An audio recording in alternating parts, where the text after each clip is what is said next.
Hi, everyone, and welcome. This is an ICBA daily news update for today, Tuesday, October 24th, 2023. I'm Jordan Bateman. I'm going to give you the heads up today on Alberta and BC's economic projections for next year, on some government transparency upgrades, and more trouble for Vancouver housing prices. As always, for links to the sources of these stories, visit icbaindependent.ca.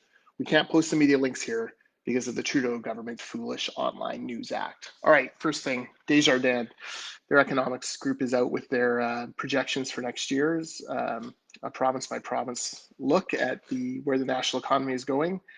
And they're predicting big drops in the BC and Alberta economic projections for 2024. British Columbia especially is in dire straits. Desjardins says the economy will contract by 0.1% next year, as BC's forestry and resource industries are coming in far softer than expected. Plus, of course, debt. Quote, consumers in the province remain Canada's most indebted as of the second quarter, and BC's economy remains highly housing oriented. Employment and retail sales gains continue to lag the national average since our last outlook, says Desjardins. So that's a drop of that's a real GDP drop by 0.1% that they're projecting, and far off the growth of 1% that they were expecting. Now, Alberta, they are still expected to see 1% growth in 2024.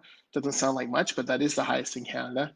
But still, that is way down from the 2.3% growth they're experiencing right now in 2023. Still, quote, Alberta's economy still looks well positioned to avoid the worst of the coming Canadian downturn, unquote, says the report.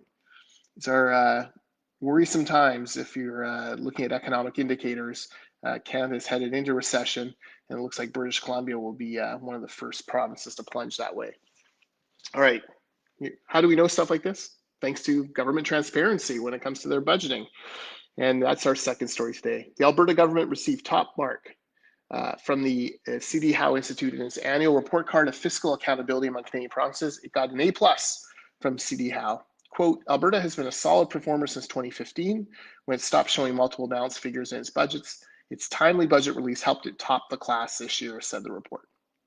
BC scored a B-, which may sound okay, except only 3 provinces scored lower than that. So obviously a lot of work that can be done in British Columbia to improve fiscal accountability to its shareholders, which are us, the taxpayers.